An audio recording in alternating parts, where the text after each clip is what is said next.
윤창중 칼럼사상 TV는 시청자 여러분의 자발적인 구독료 납부와 도서 주문으로 운영됩니다. 윤칼세 TV의 올곧은 목소리, 여러분의 성원이 필요합니다. 새 책 칼춤이 나왔습니다. 노란 완장찬 문희병들의 피비린내 나는 칼춤, 정치 보복은 현재 진행형입니다. 여러분에게 필독을 권합니다. 윤창중이 피를 토하듯이 써온 세 권의 책, 윤창중의 고백 피정, 2017년 12월, 운명도 절찬리에 판매 중입니다. 구독료 납부와 도서 주문은 010-8881-4649로 연락 바랍니다.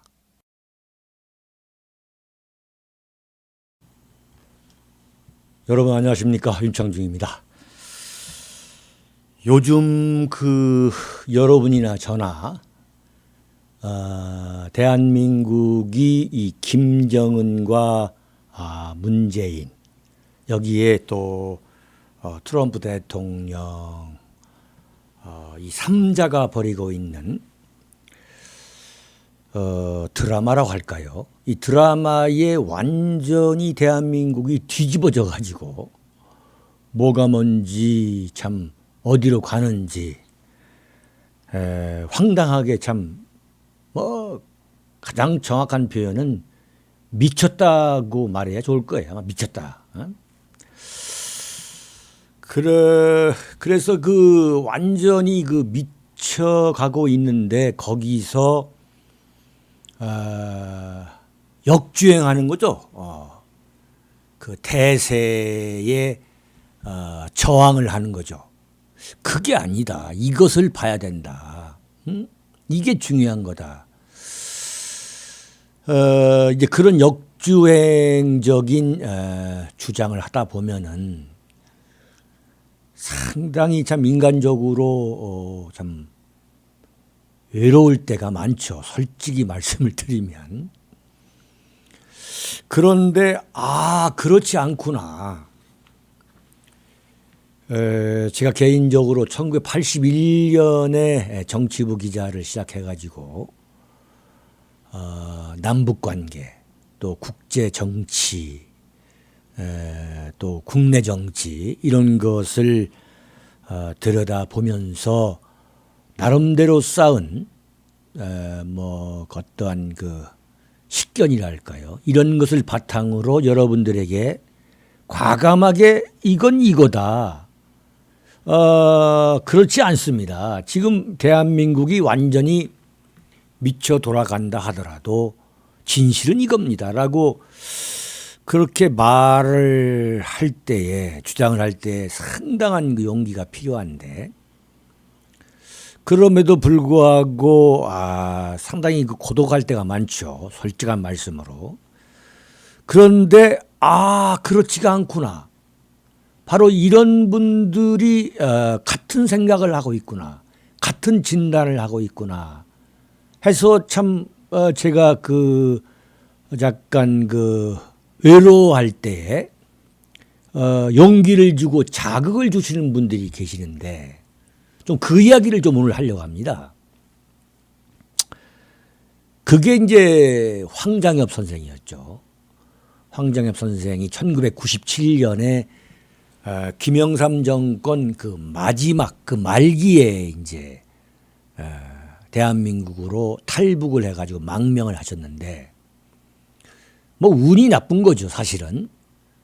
연달아서 김대중 노무현 정권 10년 동안 상당히 참 핍박을 받으면서 그럼에도 불구하고 이 북한의 진실을 대한민국에게 선물해 주신 분이죠. 그래서 제가 볼 때는 황장엽 선생 같은 경우는 사실 북한의 도발로부터 대한민국을 지켜준 이념적, 정신적, 사상적으로 대한민국 국군의 역할을 했다. 이념적 국군의 역할을 했다라고 저는 증언하고 싶어요.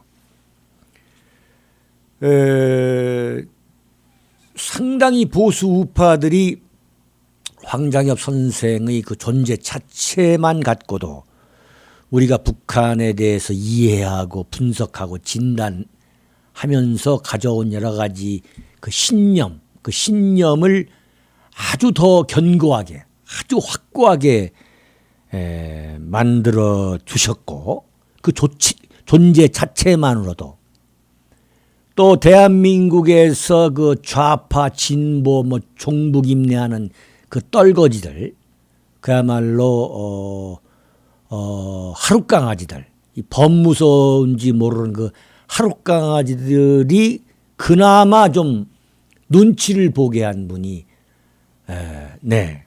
황장엽 선생이셨죠. 참 안타깝게 돌아가셨지만은 제가 황장엽 선생 이야기를 왜 하냐면, 요즘에 그런 역할을 하고 있는 분이 누구냐면은 2016년 8월 17일이죠. 그러니까 망명한 지 채 지금 2년이 안 됐습니다. 한 1년 6개월 정도밖에 되지 않았는데, 그 영국 주재 북한 대사관에 공사로 있다가 망명한 그 태영호라는 분, 여러분 잘 아시죠? 이 태영호라는 분은 제가 볼 때에 황장엽 선생이 이 북한을 대표하는 제1세대 학자 출신 정치 관료라고 한다면, 이 태영호 선생 지금 56세인데 이분은 제2세대 북한의 외교관이죠. 그런데 북한 외교관들의 그 학력이나 경력을 보면 대한민국 외교관들을 뺨칩니다. 정말 대한민국 외교관들은 반성해야 돼요. 제가 볼 때 전문적인 국제 정치학에 대한 그 이론이라든가 경험이라든가 또는 그 어떤 국가관, 역사관, 또 직업적인 훈련, 이런 것에 비교해 보면 북한 그 전문 외교관을 못 따라갑니다. 그래서 북한이 저는 볼 때에 사실은 외교로 먹고 살아요. 외교로. 네.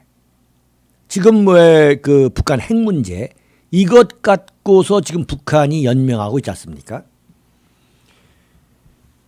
그런데 그 태영호라는 분은 북한의 제2세대 권력 엘리트, 외교부 엘리트, 그러한 그 전형적인 북한의 그 파워 엘리트 중에 한 사람이죠. 그 태영호 전 주영 북한 대사관에 공사가 계시고, 1991년에 탈북한 고영환 선생이라는 분이 계십니다. 이분이 65세예요. 그러니까 고영환 선생 박사가 태영호 공사보다 한 9살 정도가 많죠. 1991년에 이 태영호 공사처럼 아주 화려한 학력과 경력을 쌓다가 아프리카 콩고 주재 북한 대사관 참사관을 있다가 망명을 했죠. 이분 때문에 대한민국이 북한에 대한 환상, 그 환상을 완전히 깨게 했고, 이분 때문에 대한민국에서 그야말로 뭐 별 볼 일 없었던 그 북한학이 크게 발전하는. 왜냐하면 이분들은 북한에 살아봤고 북한의 권력을 누려봤고, 북한의 권력을 북한에서도 누려봤고 해외 주재 국가에서도 누려봤고, 그야말로 탁상공론이 아닌 분들이죠. 이 고영환 박사라는 분이 계시고, 또 요즘 여러분 그 TV를 보시면 자주 나오는 안찬일 안찬일 세계 북한연구센터 소장이라는 분이 나오십니다. 비교적 서울 말씨의 표준어를 쓰시는데 이분이 알고 보면 탈북자세요. 고려대학교 탈북하셔가지고 고대 정치학과에서 학사 석사를 하고서 건국대죠. 건국대에서 정치학 박사를 지내신 분인데 아주 정통하신 분입니다. 그 다음에 제가 주목하는 학자가 누구냐면 탈북자는 아니지만 그 러시아 출신인데 구소련 출신인데 김일성 대학을 나오신 분이에요. 국민대학교 안드레이 란코프 교수죠. 안드레이 란코프 교수. 그 다음에 또 한 분이 있다면은 그 북한 강성산 총리의 사위인 그 강명도 박사. 이분이 현재 경기대학교 북한학과 교수죠. 북한의 권력을 누려본 사람들이에요.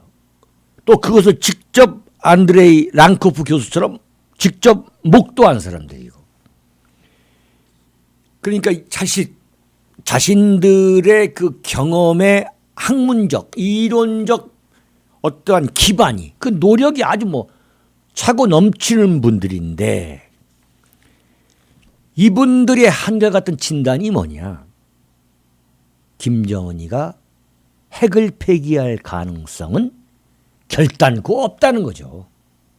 결단코 없다. 이런 분들의 이야기를 듣다 보면 이야, 이게 어떻게 이렇게 똑같은 생각일까, 어떻게 똑같은 판단일까 할 때가 많죠. 여러분들도 가끔 그게 들으실 겁니다. 그래서 제가 오늘 좀 종합을 하면서 이에 반해서 대한민국에서 좌파 임내, 진보 임내 하는 그런 인간들이 얼마만큼 허무맹랑한 그야말로 유치찬란한 북한 미화, 그 북한 미화, 혹세 무민, 곡학 아세를 하면서 참 이름을 팔아먹고 세상을 살아가는지, 대한민국을 향해서 얼마나 참 한심스럽다기보다도 참 못된 짓을 하는 거죠. 못된 짓. 이 국민들의 생각을 병들게 하는 거죠. 네. 그러는 건지를 제가 좀 그게 말씀드리는 것이 제 오늘 이 칼럼입니다. 그 국민대 란코프 교수는 칼럼에서 이런 얘기를 했어요. 김정은의 비핵화는 집단 자살과 다를 바 없는 이유가 많다. 김정은이가 핵무기를 폐기하는 것은 집단 자살이야, 자살. 네. 그런데 그 태영호 공사가 이제 이 양반이 박근혜 정권 때에 대한민국으로 이제 탈북을 해서 망명을 했는데 오자마자 탄핵이 이제 얼마 안 돼 가지고 탄핵이 일어나 가지고 지금 정권이 좌파 정권이 돼 가지고 이 양반이 보수 우파 정권 때에 만약에 이와 맞았다면은 엄청난 각광을 받으실 분인데 지금 그러지 못하고 있어요. 그런데 하여튼 그 지금 책을 하나 지금 출간했습니다. 제목이 3층 서기실의 암호, 태영호 증언. 여러분 좀 한 권씩 사보시기 바랍니다. 이 책을 발간하면서 이 양반이 인터뷰에서 과연 김정은의 의도는 무엇인가를 아주 명쾌하게 정리를 했어요. 그게 뭐냐. 비핵화로 포장한 핵보유국이 김정은이가 노리고 있는 그 목표라는 거죠. 비핵화. 그러니까 트럼프 대통령과도 비핵화, 그러니까 CVID, 그 완전한 CVID에 합의할 거라 이거죠. 틀림없이. 두둑히 보는 거죠. 합의한다 이거예요. 그런데 그걸 과연 지킬 것이냐. 지키지 않는다는 거죠. 그러면 이 비핵 국가, 핵을 갖고 있지 않은 비핵 국가로 포장된 핵 보유국으로 남게 될 것이다. 결과적으로 결국 종국에 아주 소름 끼치는 분석이고 예고죠. 비핵 국가로 포장된 핵 보유국으로 남게 될 것이다. 자, 왜 그러느냐?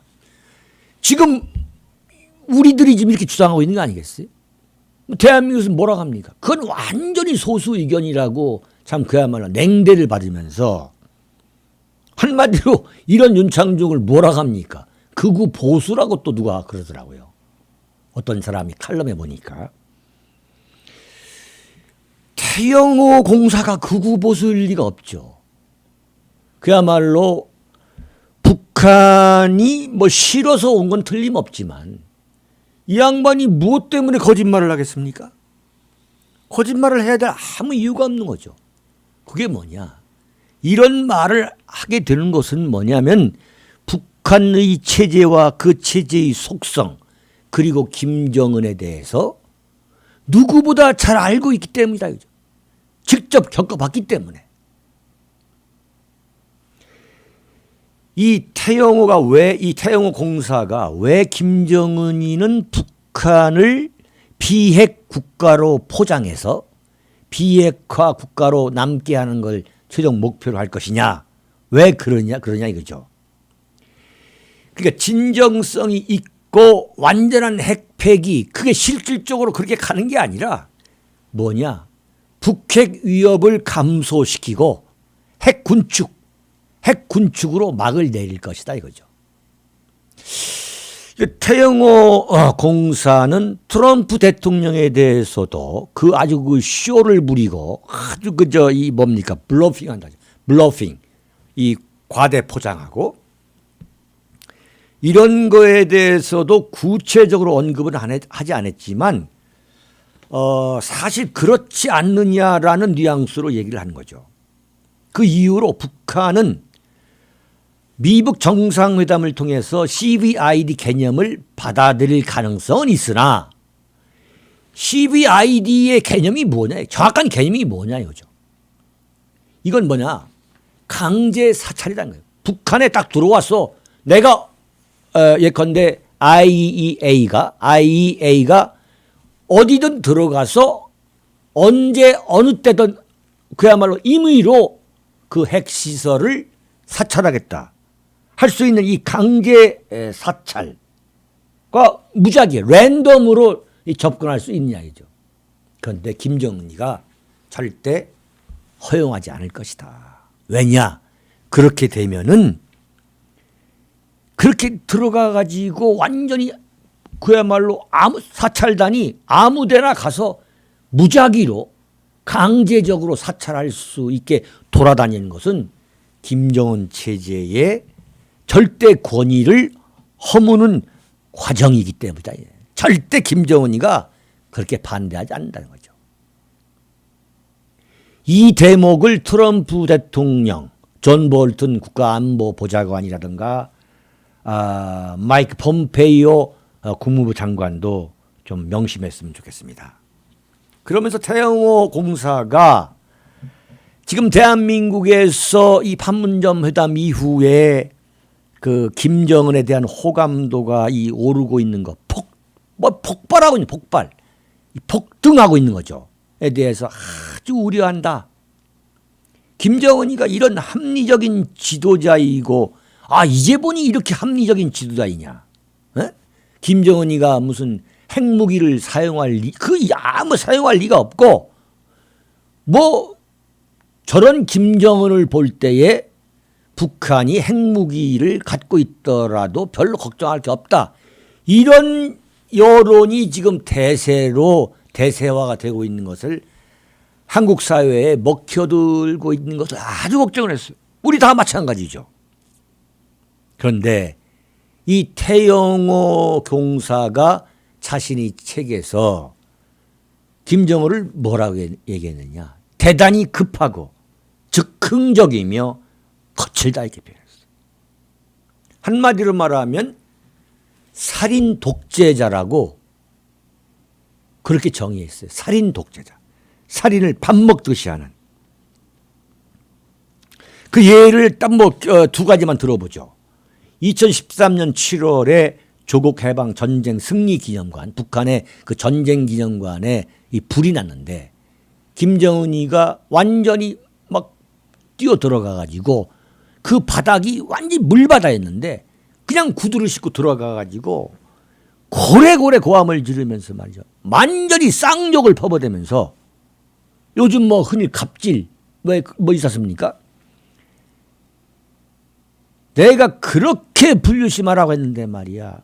주의 안 하고 무엇을 했느냐. 그냥 고래고래 소리 지르고 욕을 했다는 거 아니겠어요?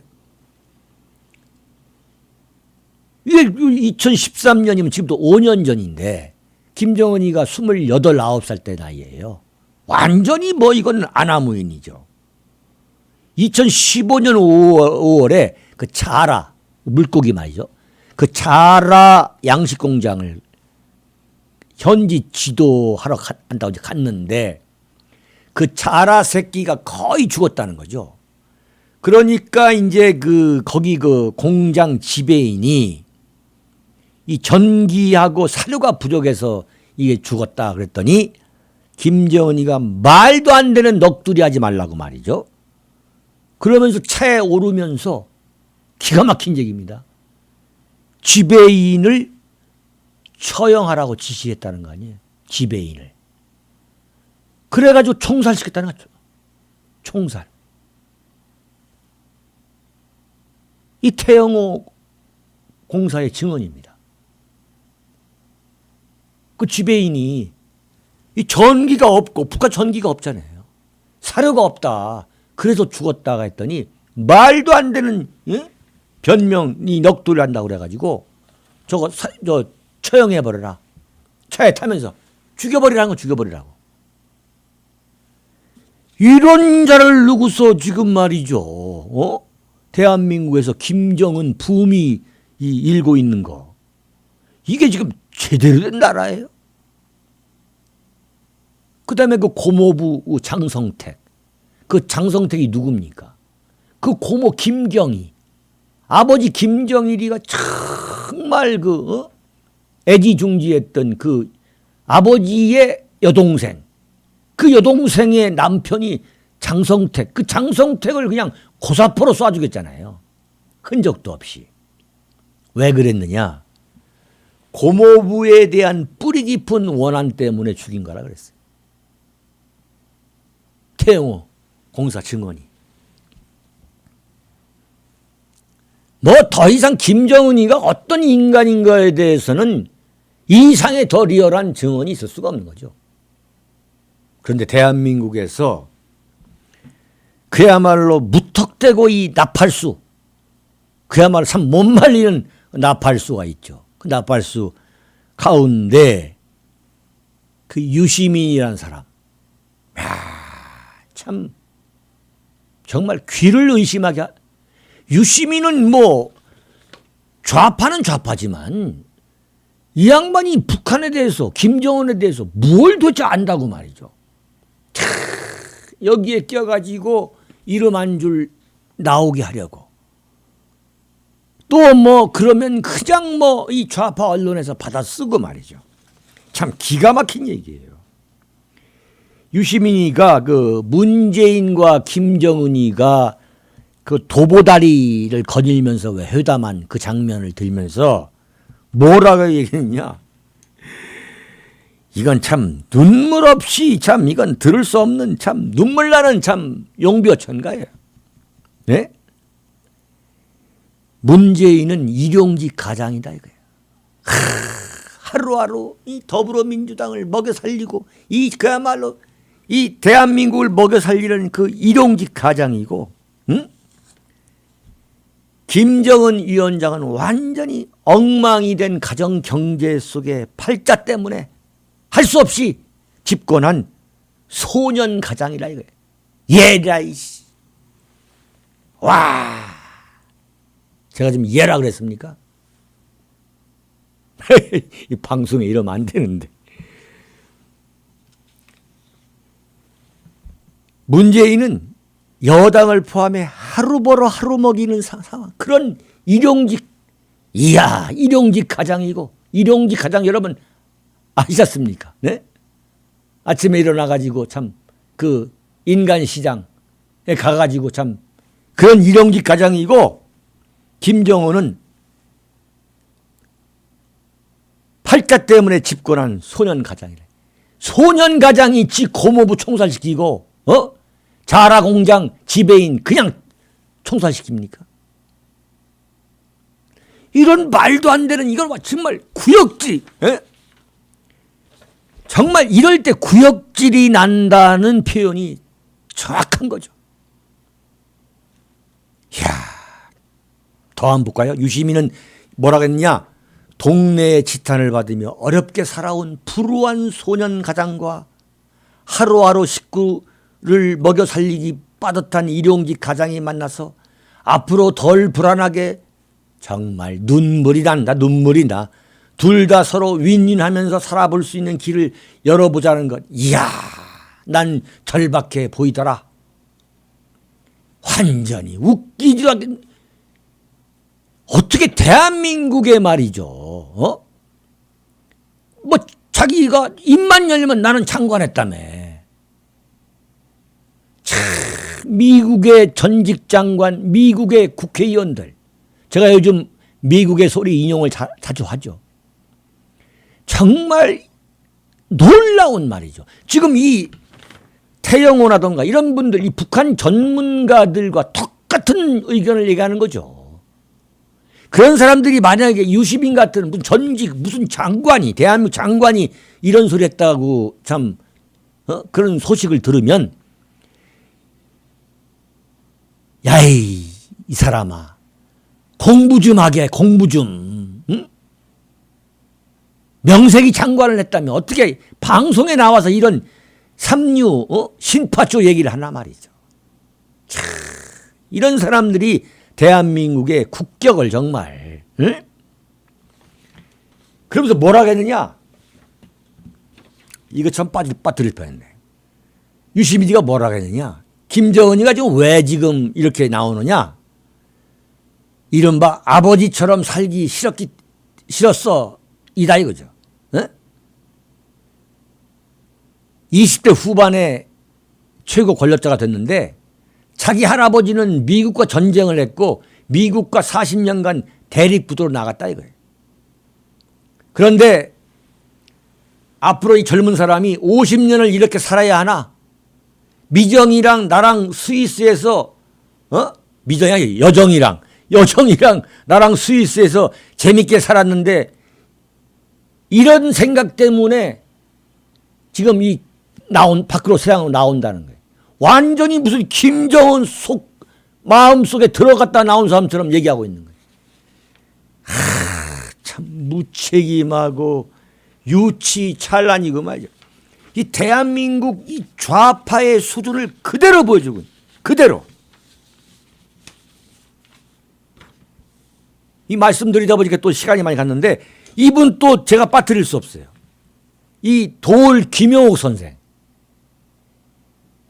이분이 아이고 제가 나온 대학교의 10년 선배이신데 좀 다른 것은 그냥 마음대로 얘기하세요. 다른 것은. 다른 건 뭐 그냥 마음대로 얘기해서 뭐 믿을 사람 믿고 안 믿을 사람 안 믿고 뭐 이랬으면 그건 괜찮은 것 같은데 이 북한 문제에 대해서도 마음대로 좀 얘기하지 마세요. 이 김용옥 교수라고 불러드리겠습니다. 제가 대학 선배이시고 하니까 지난 4일 라디오 프로에 나와가지고 뭐라고 했냐면 자기가 김정은의 스위스 유학 과정에 대한 상세한 보고를 받았대. 도대체 누구한테 보고를 받았다는 얘기인지 갑자기 무슨 공무원처럼 느닷없이 보고 운운하더니 김정은 북한 국무위원장은 가정교육을 잘 받았다고 주장해. 내가 정말 기가 막혀가지고 가정교육을 잘 받았으니까 김정은이가 그래 사람 죽여라 그런 가정교육을 받은 게 잘 받았다는 얘기입니까? 이야,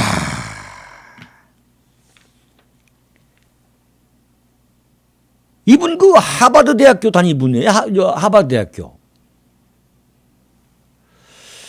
참, 대한민국은 말이죠. 이 뭐 하버드든 어디를 갔다 오든 간에 이 좌파들은 말이에요. 정말, 야, 김정은 북한 국무위원장은 가정교육을 잘 받았다.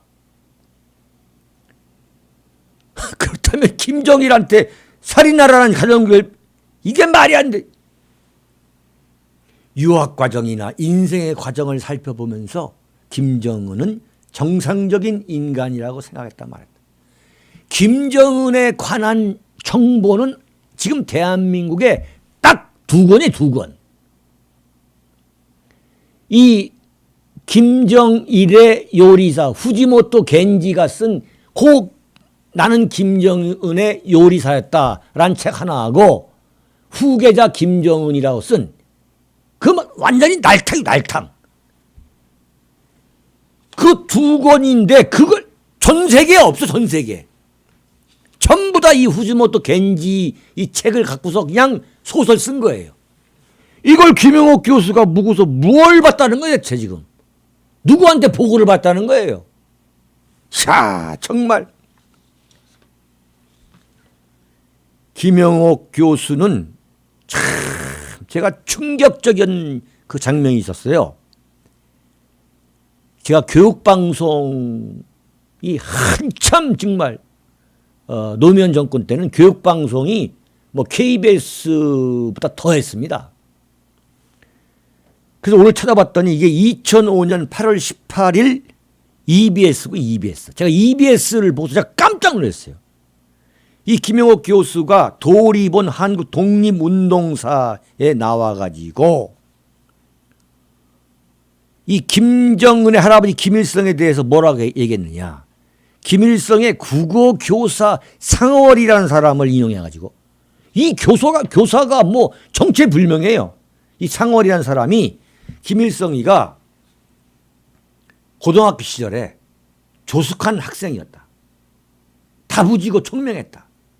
침착하고 식견이 있었으며 무엇인가 깊은 민족적 한이 가슴 밑바닥에 서려 있는 것 같았다. 이렇게 완전히 그야말로 미화한 요 대목을 김영옥 교수가 들먹이면서 김일성이야말로 항일 독립운동사에서 세대 교체를 이룬 위대한 항일 독립투사다. 그러면서 도산 안창호 선생을 완전히 깔아뭉개는 그러한 강연을 하는 걸 제가 본 적이 있었어요. 그래서 인터넷 들어가 뒤져봤더니 이게 2005년 8월 18일이군요. 지금 대한민국은 이런 그 소위 말하는 지식인이라든가 무슨 이 곡학아세, 혹세무민이라는 이런 좌파들, 그야말로 보따리 장수들, 싸구려 보따리 장수들이죠. 이런 사람들 때문에 대한민국이 이 무너지고 있다라고 많은 분들이 걱정하고 있지만 저는 그 반대의 견해입니다. 이런 사람들 때문에 오히려 내성이 생겨가지고 내성. 오히려 대한민국이 유지되고 있다. 저는 그렇게 보고 있습니다. 여러분 너무 걱정하지 마십시오. 여기서 마치겠습니다. 여러분 감사합니다.